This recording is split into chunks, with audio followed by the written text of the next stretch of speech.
Be your own loud.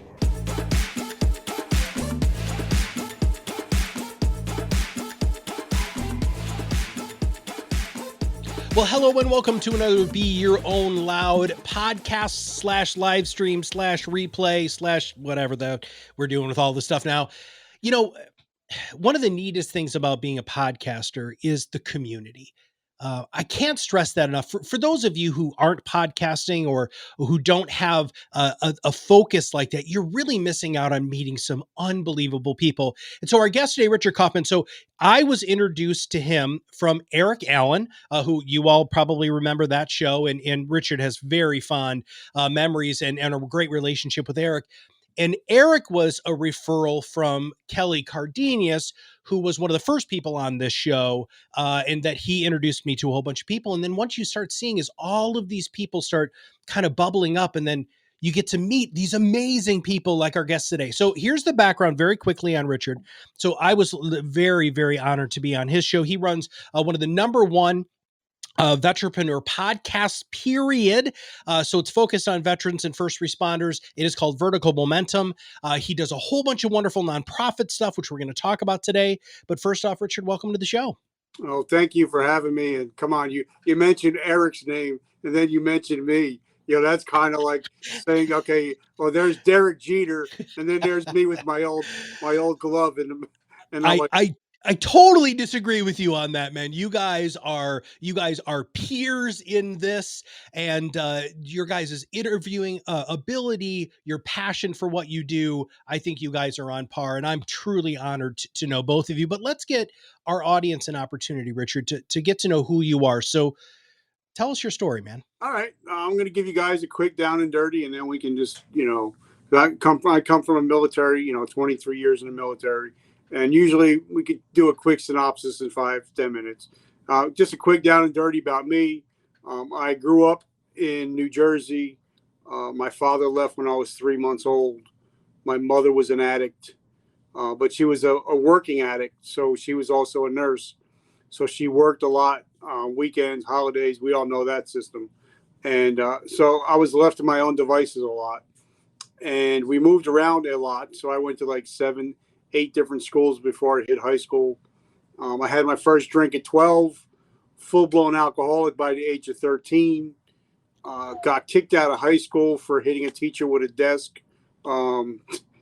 They frown upon that in that establishment. Just a little bit. So I decided, I'll join the military. It's either jail or the military. Somehow I joined the military and went to jail at the same time. So I got in a lot of trouble in the military, stayed in 2.5 years. Eventually, I got into so much trouble that Uncle Sam decided he didn't want me as his nephew anymore and booted my ass out. Got into some trouble, got locked up, almost went to jail. And then we'll get into this a little bit in the story. But the guy that I actually robbed was a police officer. Duh. Oh. And but he said, you know what, Rich, you're 20 years old. Back then I was good looking back then. He's like, if you go to jail, you're going to be somebody's bitch. Ooh. So I'm going to give you a chance. You need to get my money back in 24 hours, which I begged, borrowed, didn't steal, but I did beg and borrow. Got the money back, but he said, you got to go to 90 meetings in AA, 90 days. Oh. I hit something like 300 meetings in a row. Haven't had a drink since January 1st, 1989. So I just hit 33 years clean and sober. But the day I go about to get arrested, my uncle that bailed me out made a snide remark. He said, you know what? I knew you could never make it as a military man. You don't have what it takes. And it just ate at me. I mean, I don't know what it was. It just ate at me. Ate at me for like a year. And then I got back into the military, which is pretty much unheard of. Yeah. Out and then getting back in. So I joined the National Guard, got back in, still had an attitude, wasn't drinking, was just an asshole, and moved to South Carolina. Got in a lot of trouble again. They were due to chapter me out, throw me out for the second time at the end of September 2001. But because of what happened in the morning of September 11th, 2001, and I'm sure we'll get into that, it totally changed my life. It changed my whole perspective on everything. And I wasn't the same person when I went to bed that night that I woke up that day. I begged my company commander to keep me. I said, please keep me. He heard all my bullshit before, but he said he's seen something different in me. They decided to keep me. Thank God. And within 3 years, I became a non-commissioned officer. I became Soldier of the Year. Ooh. And I really excelled. I became the ultimate soldier. And then I moved to New Jersey, joined the New Jersey National Guard. And on my first annual training going to Fort Dix, I was backing up a vehicle that broke down, and it ran over me. It ran over my head, ran over my body, caused me to have an ocular stroke. That's why I'm blind in my left eye. And obviously the military, you can't see, you can't shoot. We don't need to.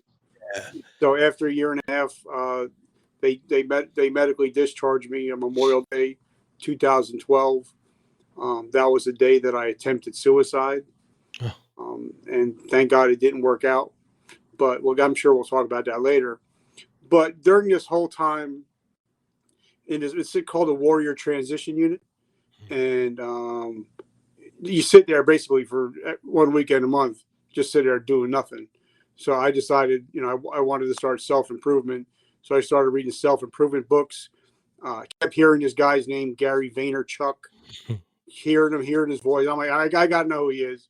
Looked him up, find out his father has a liquor store 20 minutes from my house. Oh. So, sometimes my wife says, my balls are bigger than my brains. So I called up. I said, hey, when's Gary going to be there? He's like, Tuesday. I was like, okay. So I went there and I actually got to meet and have lunch with him and chat with him for a while. And after that is when the whole podcast thing started. The book happened. And that's how the whole comeback coach thing started. And that's what led up to what I'm doing today. So that's my boring story. I hope. All right. No, and yeah, I've got to unpack a lot of that, Rich. So here's my first question for you. Why were you so angry? Why when you were misbehaving, there's always a root cause for that behavior. Why were you so angry? Why were you such a dick? Why was that who you allowed yourself to be? Well, for me, like my mother, I don't know if you've ever read a book by Robert Kiyosaki called Rich Dad, Poor Dad. Well, my mother had a sister, and she was the rich sister, and we were the poor sister. And, I was the black sheep. The other, my cousins, which I truly love and adore today, they were becoming successful business owners, going to school to be doctors. And here I am, a ninth grade dropout. So I figured, listen, if I'm going to be the black sheep, I'm going to be the blackest sheep. Sure. And, and when I had my first taste of alcohol that day, like that wasn't the normal, the normal Richard was the guy that was getting beat up, was the guy that was getting picked on. But when I had that first drink is when I became Rick, and I became the asshole, and it helped me become somebody that I wasn't. You know what I'm trying to say? I do. That's interesting that because what you were doing was you're comparing yourself to somebody that was within your circle, but a little bit outside your circle. When you had that epiphany, whether that was September 11th or when you won Soldier of the Year, when you hit these milestones, even with your injury and coming back from all of that, when did you realize that being that person wasn't who you wanted to be? And then how did you start? Because you're the comeback coach, right? So how did you then make the comeback? All right. So this is how it broke down. And I want you guys to picture this. I'm sitting on my couch, and the morning. And if you guys don't know, like where I'm sitting right now, if I go sit on my front porch, I can overlook where the Twin Towers once stood. Oh, wow. And we knew people that were in the buildings that day. And so I'm watching this, and as it all wow, we're getting too excited here. Let me know. Let me You're know. still good. You're still good. I'm sober. Okay, guys, I'm sober. So what happened was, this is all unfurling, as everything happened, it was all live. There was no editing, Right. and you were hearing bodies crash. You were seeing bodies being pulled out of the Pentagon, and here I am on the right side of the TV is all my shit that I got to turn in because I'm being thrown out again for the second time. And it Oh, really hit me that there were people that went to work that day that were not coming home to their kids, and they made the ultimate sacrifice.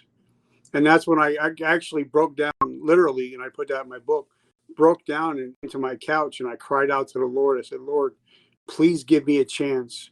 I want to be there for people that can't be there for themselves. And that's when I think the change really happened.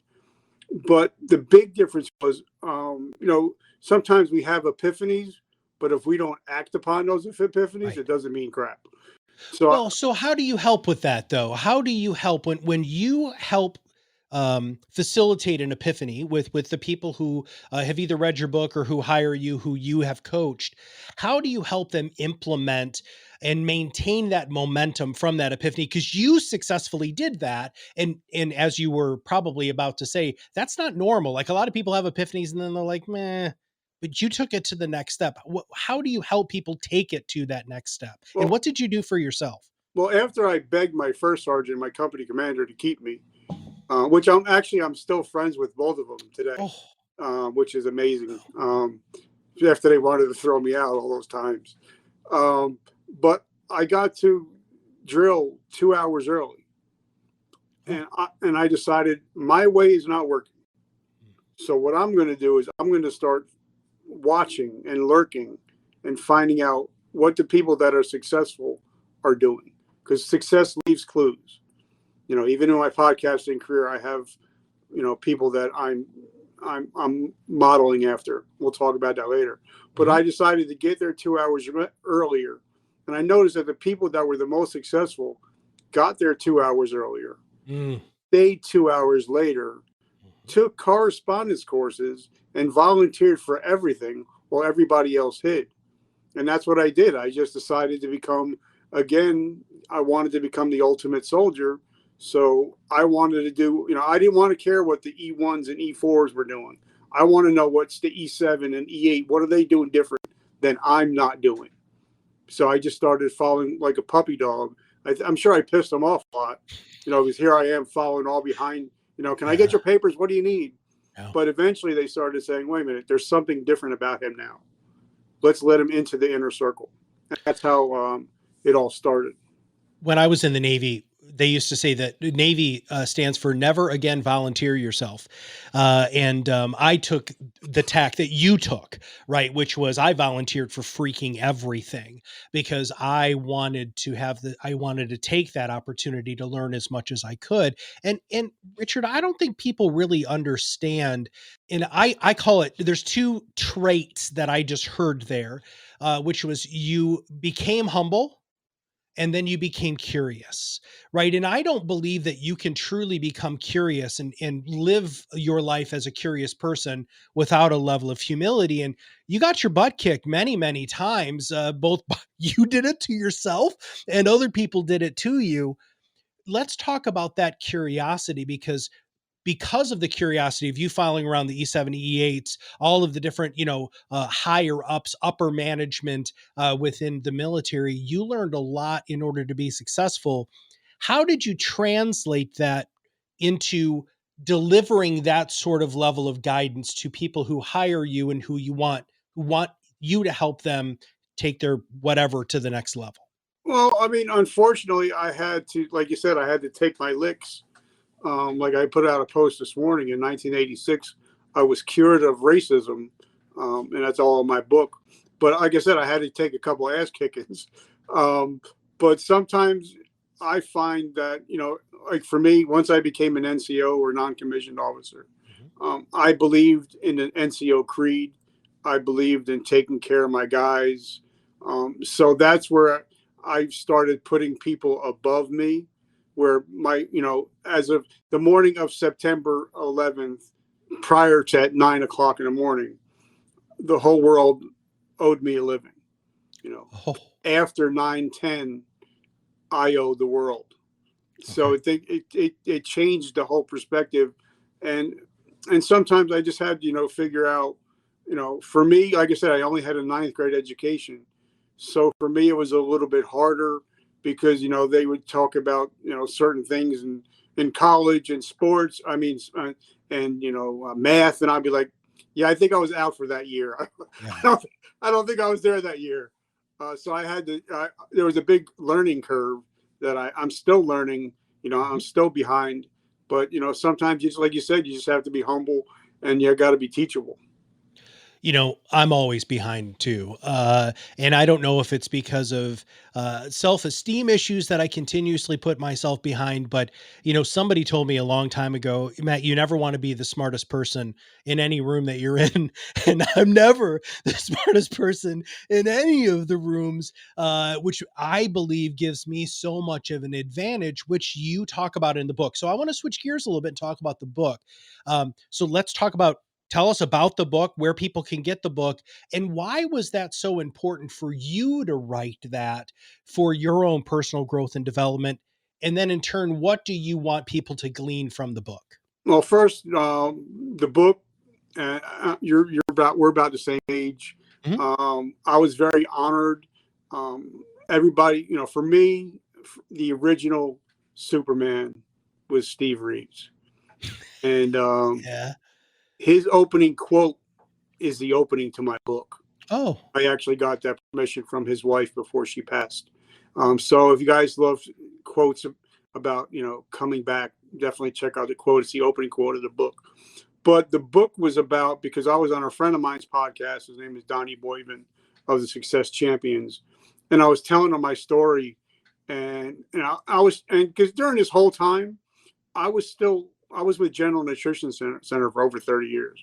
So I was in the health and fitness industry, mm, working with guys from the NFL, Major League Baseball, WWE, NBA. So I was trying to talk about my front story, but he kept going back to my backstory. He said, God, Richie, like there's so many people that are in the health and fitness industry, but there's not many people that have been all the shit that you've been through. yeah. He said, so you need to write a book. And I'm like, what do you mean Mm, write a book? And he's like, a lot of people are ashamed of things that happened in their life. And I started to feel the same way. And then I was talking to somebody, I don't remember who it was. I wish I did. They said, I want you to go back and watch the movie 8 Mile with Oh, Emmett.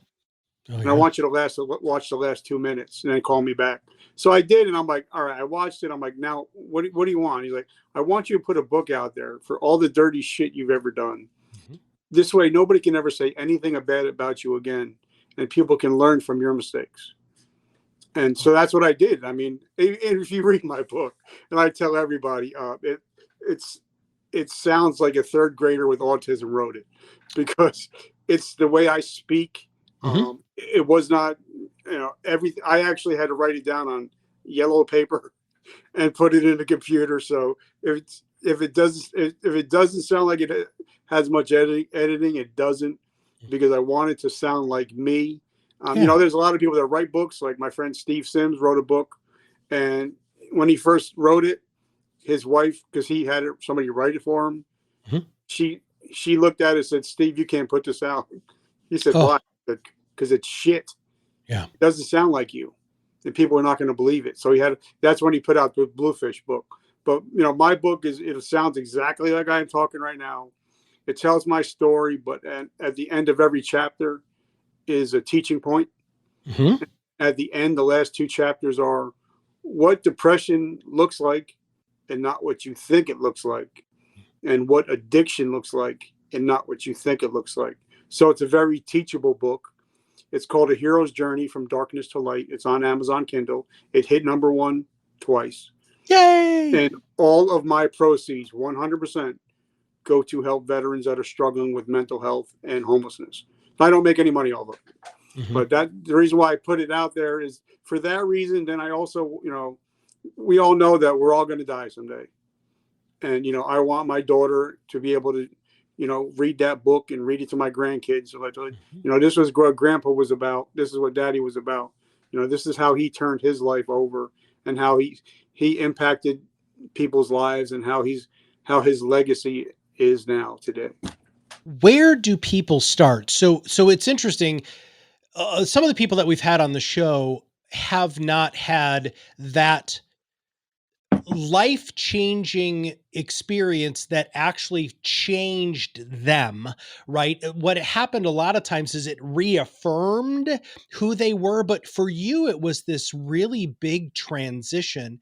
When somebody is going through that transition, Rich, where do they begin? What are some of the questions you might ask, or how do you help maintain that momentum with your people so that they see this transition through to the end? Well, everybody talks about, like, I'm reading a book right now. As you guys know, like I said, I'm only in ninth grade education, but I've read over 5,000 books, Hmm. and I got 9 books going at all time.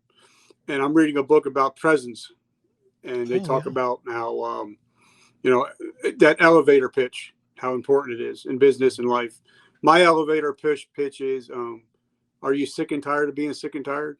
Yeah. And if you're not sick and tired of being sick and tired, I can't help you. Yeah. If you're, if you like wallowing in your own poop, yes, it's warm, it smells, but it's yours. It's yours. It's Yep. yours. Then Yep. then I can't help you. But if you're sick and tired of being sick and tired, and you're like, all right, you know what? The pain of not changing is more than the pain of changing. Then I can help you. Okay. And for me, it's just getting down and being real with people. Because like veterans, like we know, like I said, that when we talk, we can be at a diner, meet each other for 5 minutes, and we talk about our deepest, darkest Yeah, secrets. absolutely. So I think just for me, it's just getting down deep and getting honest with somebody and saying, because you ask somebody, hey, bro, how are you doing? What's the answer is, Yeah. I'm Fine. doing good. Yeah. I'm all right. I'm good.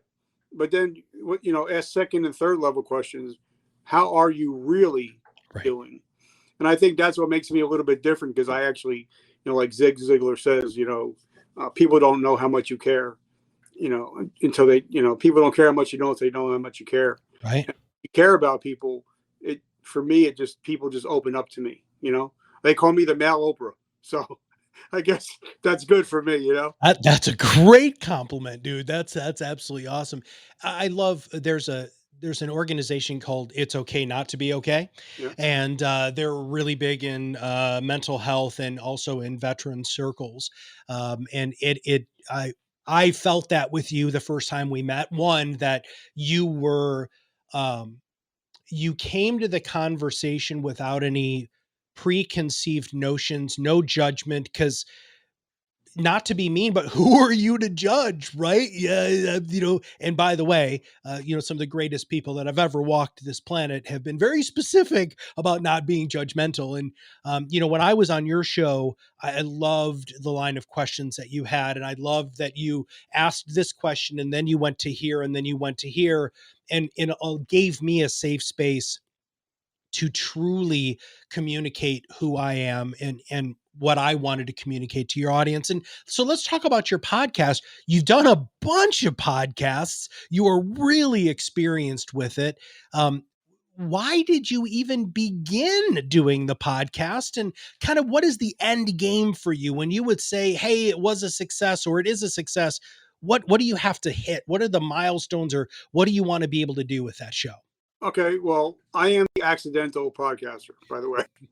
I started the podcast when I was working with GNC. I was running $1 million company, and people would always send me products to try. So Mm. I just started doing, product reviews. Mhm. Be like, hey, yeah, this product was great. It tasted like ass. Um, you know, this product gave me energy. This product didn't do shit for me. Mhm. And then, as on my birthday, 2012, I blew out my retina, and so I went 80% blind. And we were talking, as we were just talking about a minute ago. For a while, I was wallowing in my old shit, and I'm feeling sorry for myself. And then, my friends, which I call my amigos, there's like 5 of us. They all said, "Hey, bro, aren't you the comeback coach? Time for you to come back. Yeah. And I couldn't work. I couldn't physically go to work.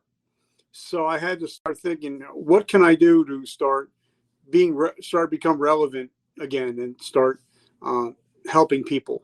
So I started getting down on myself, and then I listened to a podcast, and it was about a guy. He was, and I had him on my show the next week. He was a quadruple amputee, and he's skiing in Aspen with his family.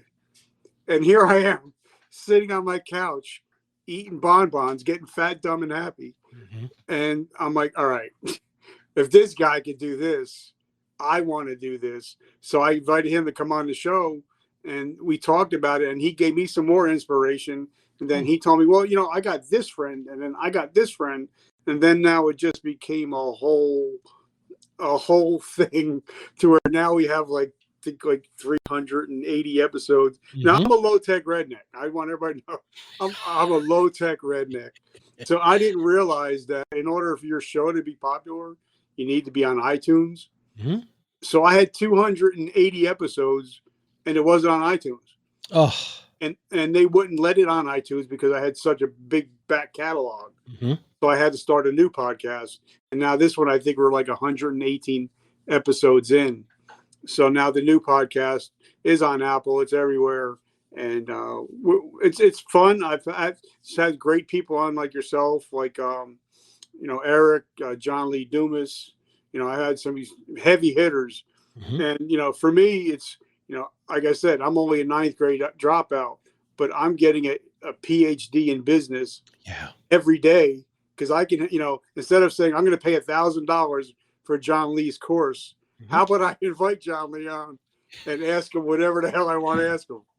Well, isn't it amazing how many times they say yes? We kind of talked about this before because you were going through your client list or not client list, your podcast guest list. And there are big names. You guys, when you subscribe to his podcast, you're going to see, he's got some unbelievable people.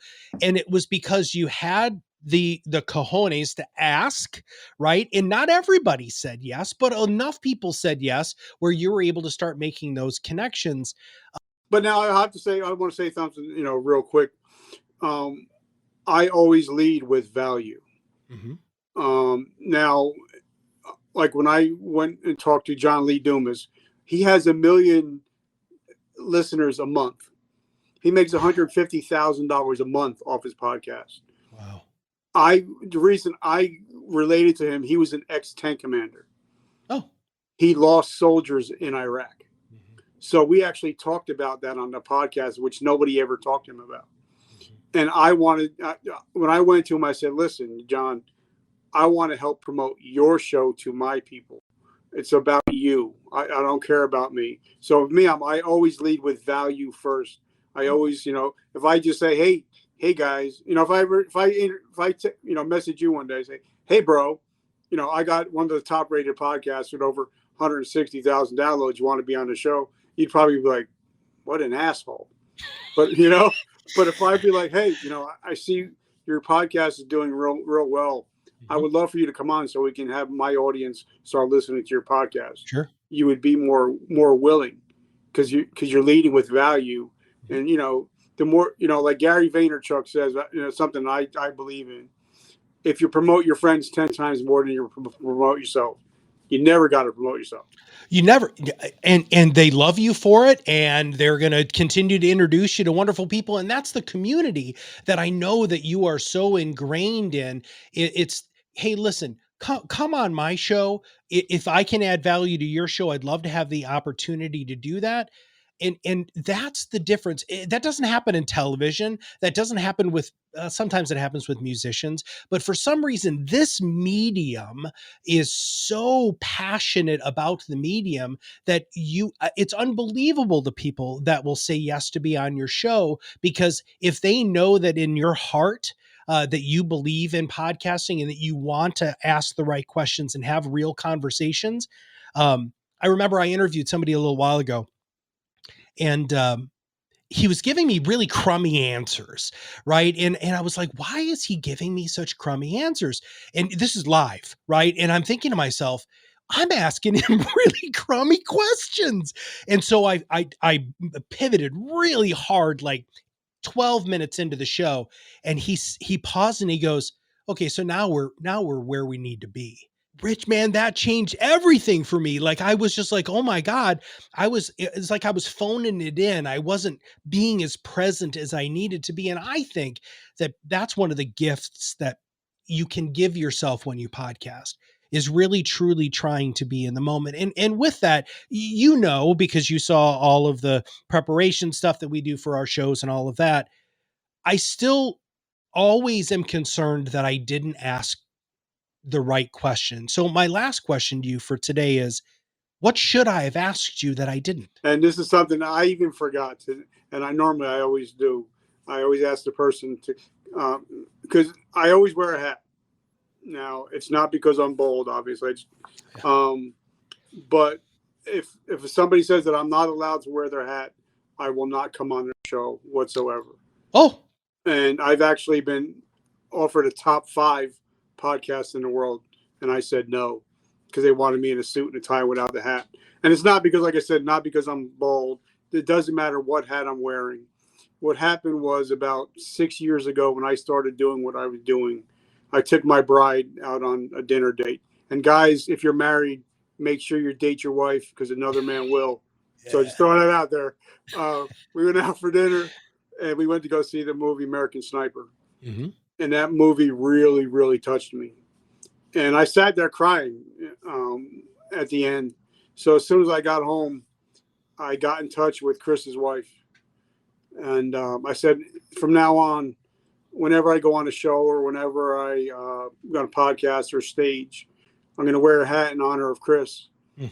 And it's not just because he was the greatest sniper of all time, but because he gave his life helping another soldier struggling with PTSD. And the reason why I want to bring that up, is that there's people like myself, there's people like you, there's people like Eric that are willing to take the arrows for you until you can get strong enough. Yeah. So that's the only reason why I bring that up. And thank you for asking that question. And it's always about stepping in the gap and, taking the arrows for somebody until they're strong enough to get up. Because nobody can ever tell somebody to get out of the perfect storm unless they've been in it. So I think that's what makes us different. Me, you, Eric, Zach Babcock, that's what makes us different than everybody else, is we've been there, done that, and threw the t-shirt away. Yeah. Thrown many of those t-shirts away, my friend. All right. So I'm sure that there are people who are going to want to reach out to you. What is the best way for them to reach out to you, connect with you, consume your stuff? Let's talk about your podcast. Let's talk about your book. Let's talk about your coaching program. Where can they reach out to you? Oh, well, one thing that Gary Vaynerchuk taught me, he said, I want you to do, because I told him, I said, listen, I'm not walking out of here without a golden nugget. You're going to have to give me something. And he says, I want you to make yourself a hashtag. And I was like, what? Oh. He says, every time you post something, I want you to hashtag the comeback coach. Nice. This way, if anybody wants to find anything that you're doing, all I got to do is go to their toolbar, type in the comeback coach, and it'll come up on everything you've ever done. And it's all free, because people love free. And instead of people having to search for you for this way, that way, if they just type in the hashtag the comeback coach or vertical momentum, I'm all over Google. I think I'm over like the first 3 pages of Google with vertical momentum. So they could find me there also. Well, I want to thank you very much for everything that you've done, not just for your current clients, but also what you've done for our country. I want to thank you so much for giving so much of yourself to our fellow veterans. They come home. Nobody seems to care after they come home, except for those of us who've been there. So I want to thank you for that. And finally, just as a listener, I want you to consider, if you haven't been through everything that Richard just shared, but you're still wallowing in that crap, and you're so tired of the smell, and you're so tired of lack of change, and you're so tired of all of that stuff, start consuming Rich's stuff. All right. Because hopefully there'll be something in there, which I have found in his stuff for my own personal growth and development, that should just get you to take that first step. And as Richard remembers, coming back from his injuries, coming back from addiction, it's all about that first step. And if you can take that first step, the second step is easier and the third step is easier. And I believe that Richard can be one of those people that can help you take that first step. So Richard, thank you very much for being on the show. We're going to make sure that we have all of your links in our show notes and everything so everybody can contact you. Hashtag the comeback coach. Make sure that you take a look at that through your search engine and on all social media. You'll be able to connect with Richard. And Richard, thank you for everything that you do. And thanks for being a great guest. Thank you, brother. God bless you. And thank you for your friendship. Thank you for joining us today. We hope you've learned something new that will help you be your own loud and rise above the noise in your vertical of expertise. At ProudMouth, we help you sell less and advise more by amplifying your influence over a growing audience of magnetically attracted fans who will chase you down instead. When people opt into your thought leadership, the sales process changes from hard selling to people buying from you. Isn't that what you want? If you want to know more about how this process works, please visit us at ProudMouth.com or join our free PodRocket Online Academy at ProudMouth.com/academy. Thanks, and we'll see you soon.